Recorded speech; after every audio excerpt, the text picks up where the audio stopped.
Well, within the peak oil community itself, there's a lot of people, myself included, us doomers, who analyze the subject of collapse. I mean, collapse is a given. I mean, there's nothing special about the United States right now. We're just another transient power in the history of a lot of empires. There's nothing particularly special about our current civilization other than it's a globally oriented one. Those of us on the internet and anywhere else who discuss collapse, we've all concluded that that the future is either going to be divided in one of two groups, either a fast crash or a slow crash. The fast crash is the worst one. That's your sudden peak oil meets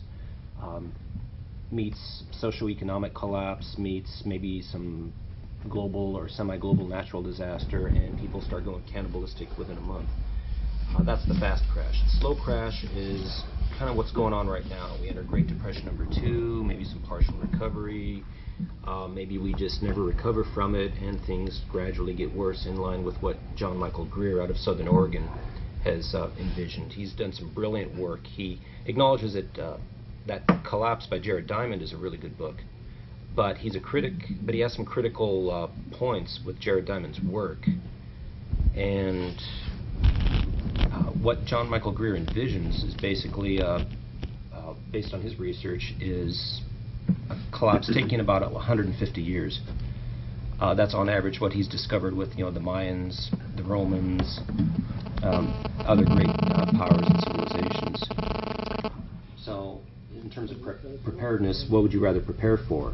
Fast crash or the slow crash? If you, as Zachary Nowak has mentioned in a recent podcast interview, you pretty much want to, if you prepare for the fast crash, you're pretty well set for any long-term disasters or any slow-moving societal economic downslide. Even if that doesn't occur, at least you've got some interesting birthday and Christmas presents for relatives and stuff. Well, that's a mercy. But what do you mean, like assault weapons or? Barter items like kits of Jack Daniels, sure, ammunition, whatever. Well, about a slow crash, this is based on a hope and some assumptions. And I wanted to clarify that the petroleum industry is not prepared to slowly crank down the way it produces products. Wells need to be producing at a high rate, or they're capped. Refineries have to run at a high rate of utilization of capacity. So the oil industry is not used to shrinking. It's not designed for it. It's all or nothing, huh? Well, almost. You could look at it that way.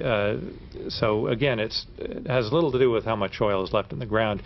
The entire infrastructure for our society is based on petroleum. It is literally rusting away right now, and a big authority on that is Matthew Simmons, the petroleum investment banker, who agrees that it's a matter of supply and a possibility of a run on the energy bank that can, just break the economy into smithereens.